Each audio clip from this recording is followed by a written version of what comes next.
ಸಹ ಬೆಳಗಿನ ಶುಭೋದಯ.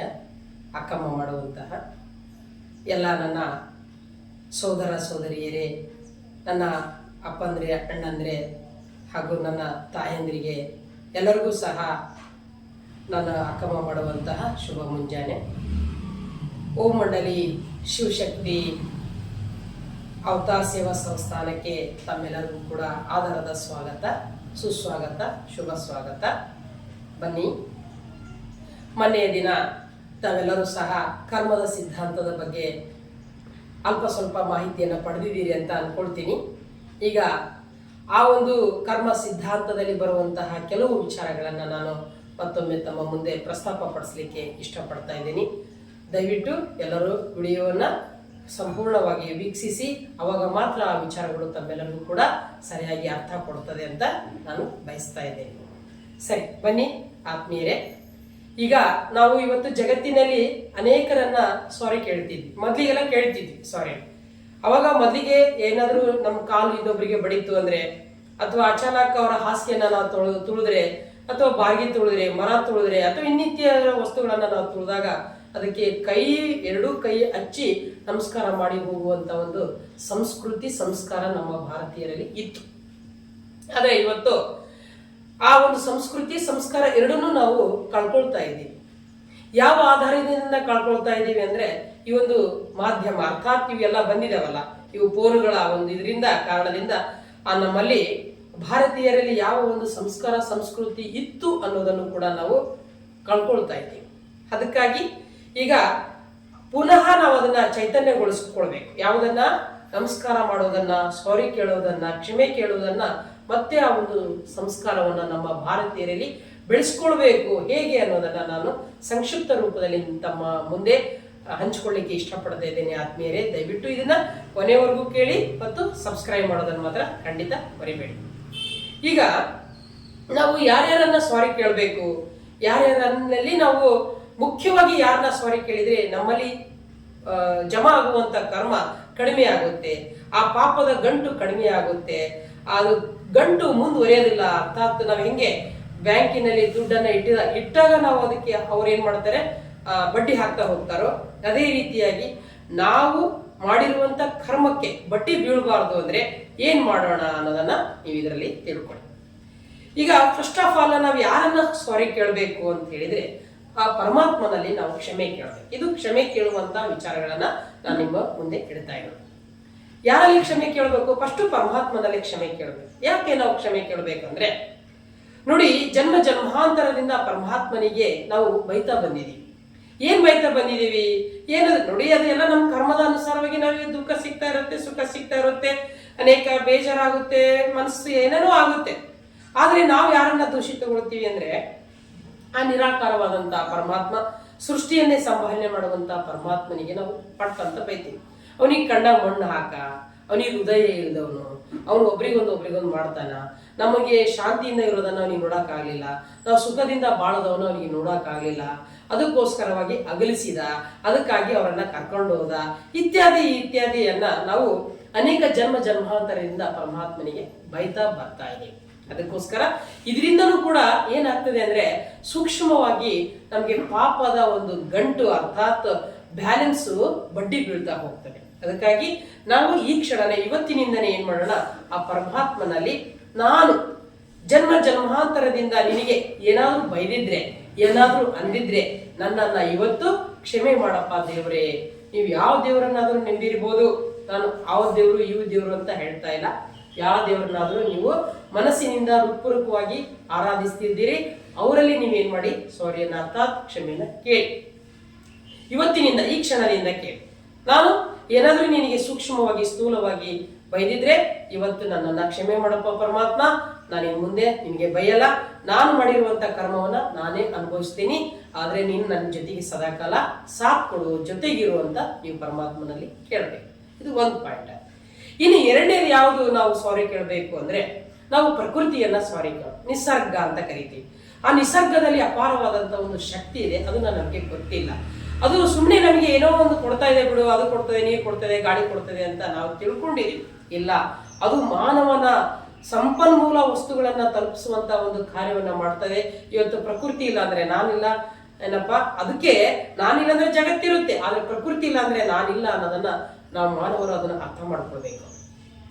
ಅದಕ್ಕಾಗಿ ಪ್ರಕೃತಿಯಲ್ಲಿ ಯಾವ ತರದ ಸಾರಿಯನ್ನ ಕೇಳಬೇಕು, ಕ್ಷಮೆ ಕೇಳಬೇಕು ಅಂದ್ರೆ, ಪ್ರಕೃತಿ ಮಾತಾ, ನಾನು ನಿನಗೆ ಜನ್ಮ ಜನ್ಮಾಂತರದಿಂದ ಅನೇಕ ಪ್ರಕಾರದ ಹಾನಿಯನ್ನ ತಲುಪಿಸ್ತಾ ಬಂದಿದ್ದೀನಿ, ತೊಂದರೆಯನ್ನು ಕೊಡ್ತಾ ಬಂದಿದ್ದೀನಿ, ಹಿಂಸೆ ಕೊಡ್ತಾ ಬಂದಿದ್ದೀನಿ.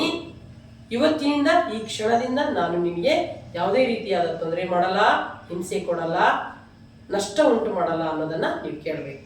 ಯಾವ ರೀತಿ ನೋಡಿ, ಗಿಡ ಮರಗಳನ್ನ ನಾವು ಕಡಿತಾ ಬಂದಿದ್ದೀವಿ, ಅನೇಕ ರೀತಿಯ ಪ್ರಾಣಿಗಳನ್ನ ಹಿಂಸೆ ಮಾಡ್ತಾ ಬಂದಿದ್ದೀವಿ, ಅನೇಕ ಪ್ರಕಾರದ ಒಂದು ಹಸುರನ್ನ ನಾವು ನಾಶ ಮಾಡಲಿಕ್ಕೆ ಪ್ರಯತ್ನ ಮಾಡ್ತೀವಿ, ಇತ್ಯಾದಿ ಇತ್ಯಾದಿಯನ್ನ ನಾವು ಪ್ರಕೃತಿಯನ್ನ ನಾಶಗೊಳಿಸ್ತಾ ಬಂದಿದ್ದೀವಿ. ಆ ಪ್ರಕೃತಿಯಲ್ಲಿ ಅನೇಕ ರೀತಿಯ ಜೀವ ಜಂತುಗಳು ವಾಸಿಸ್ತವೆ, ಅನೇಕ ರೀತಿಯ ಪಕ್ಷಿಗಳು ವಾಸಿಸ್ತವೆ. ಆ ಮರವನ್ನ ಕಡಿದಾಗ ಅವುಗಳು ಪಾಪ ಎಲ್ಲಿ ಹೋಗ್ತವು, ಎಷ್ಟು ಕಂಗಾಲಾಗ್ತವು. ಸೂಕ್ಷ್ಮವಾದಂತಹ ಕರ್ಮದ ಒಂದು ಫಿಲಾಸಫಿ ಇದು. ಅದಕ್ಕೋಸ್ಕರ ಈ ರೀತಿ ಅದನ್ನು ಮುಂದಿನ ದಿನಗಳಲ್ಲಿ ವಿವರವಾಗಿ ಮಾಡೋಣ, ತೊಂದರೆ ಇಲ್ಲ. ಆದ್ರೆ ಸಂಕ್ಷಿಪ್ತವಾಗಿ ನೀವು ಸಾರಿ ಕೇಳಬೇಕಾಗಿರೋದು ಈ ವಿಷಯಗಳಲ್ಲಿ. ಫಸ್ಟ್ ಪರಮಾತ್ಮ, ನೆಕ್ಸ್ಟ್ ನಾವು ಈ ವಾಸವಾಗಿರುವಂತಹ ಒಂದು ನಿಸರ್ಗ ಅರ್ಥಾತ್ ಪ್ರಪಂಚ ಅರ್ಥಾತ್ ಪ್ರಕೃತಿ ಮಾತನಿಗೆ ನಾವೇನ್ ಮಾಡ್ಬೇಕು, ಕ್ಷಮೆಯನ್ನ ಕೇಳಬೇಕು. ಎಷ್ಟೋ ಜನ್ಮ ಜನ್ಮಾಂತರದಿಂದ ನಾವು ಅನೇಕ ಪ್ರಾಣಿಗಳಿಗೆ ಹಿಂಸೆ ಮಾಡ್ತಾ ಬಂದಿದ್ದೀವಿ, ಅನೇಕ ಗಿಡಗಳಿಗೆ ಹಿಂಸೆ ಮಾಡ್ತಾ ಬಂದಿದ್ದೀವಿ, ಅನೇಕ ಸಸ್ಯಗಳಿಗೆ ಹಿಂಸೆ ಮಾಡ್ತಾ ಬಂದಿದ್ದೀವಿ, ಇತ್ಯಾದಿ ದಂಶನೂ ಕೂಡ ಮಾಡಿರ್ತೀವಿ. ಇವತ್ತು ನೋಡಿ, ದ್ವೇಷ ಇರೋದ್ರಿಂದ ಹೊಲಕ್ಕೆ ಬೆಂಕಿ ಹಚ್ಚಿರ್ತಾರೆ, ಬೆಳಗ್ಗೆನೆ ಎತ್ತಬೇಕಂತ ಕೊಯ್ದು ಹಾಕ್ಬಿಡ್ತಾರೆ, ಏನೇನೆಲ್ಲ ಹಾನಿ ಮಾಡ್ತಾರೆ. ಅದೆಲ್ಲ ಯಾರು ಕೊಟ್ಟಿರ್ತಕ್ಕಂಥದ್ದೇನು ಅರ್ಥಾತ್ ಉಡುಗೆ ಅಂದ್ರೆ ಆ ದೇವರು ಅರ್ಥಾತ್ ಪರಮಾತ್ಮ ಪ್ರಕೃತಿ ಮುಖಾಂತರ ನಿಮಗೆಲ್ಲ ವ್ಯವಸ್ಥೆಯನ್ನು ಕೊಡಿಸಿರ್ತಾನೆ. ಅದಕ್ಕೆ ನಾವು ಇವತ್ತು ಪ್ರಕೃತಿಯನ್ನು ಸಹ ಕ್ಷಮೆಯನ್ನ ಕೇಳಬೇಕು ಅನ್ನೋ ಒಂದು ವಿಚಾರವನ್ನ ನಾವು ನಿಮಗೆ ತಿಳಿಸ್ತೇವೆ. ಇನ್ನು ಮೂರನೇ ವಿಷಯ ಏನಪ್ಪಾ ಅಂತಂದ್ರೆ, ಮತ್ತಾರಿಗೆ ಸಾರಿ ಕೇಳಬೇಕು ಅಂತ ಹೇಳಿದ್ರೆ, ನಮಗೆ ಜನ್ಮ ಕೊಟ್ಟಂತಹ ತಂದೆ ತಾಯಿಗಳಿಗೆ, ಹಿರಿಯರಿಗೆ ನಾವೇನ್ ಮಾಡ್ಬೇಕು, ಸಾರಿಯನ್ನ ಕೇಳಬೇಕು.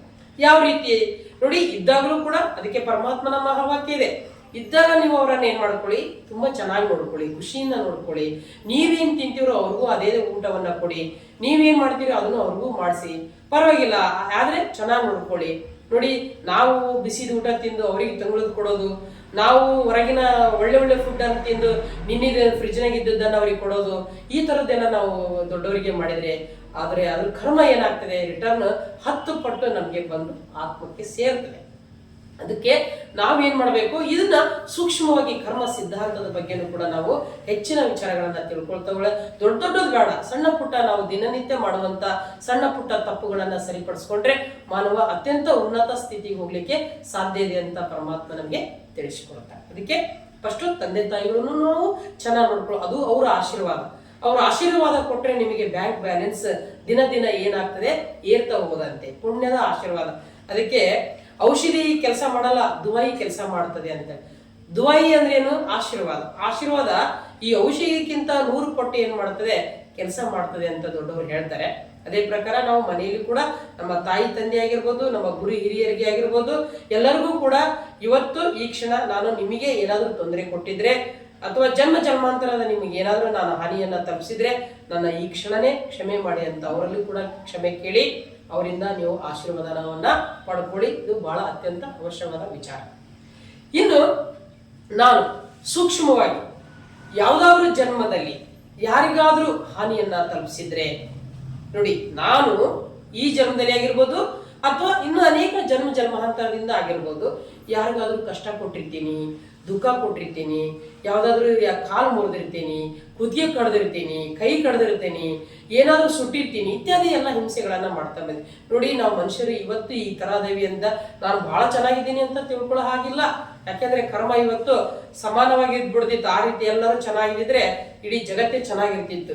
ಇವತ್ತು ಎಲ್ಲರಿಗೂ ಒಂದೊಂದು ರೀತಿಯಾದ ಕರ್ಮ, ಎಲ್ಲರಿಗೂ ಒಂದೊಂದು ರೀತಿಯಾದಂತ ಸಮಸ್ಯೆ ಪರಿಸ್ಥಿತಿಯನ್ನ ಮಾನವ ಎದುರಿಸ್ತಾ ಇದ್ದಾನೆ.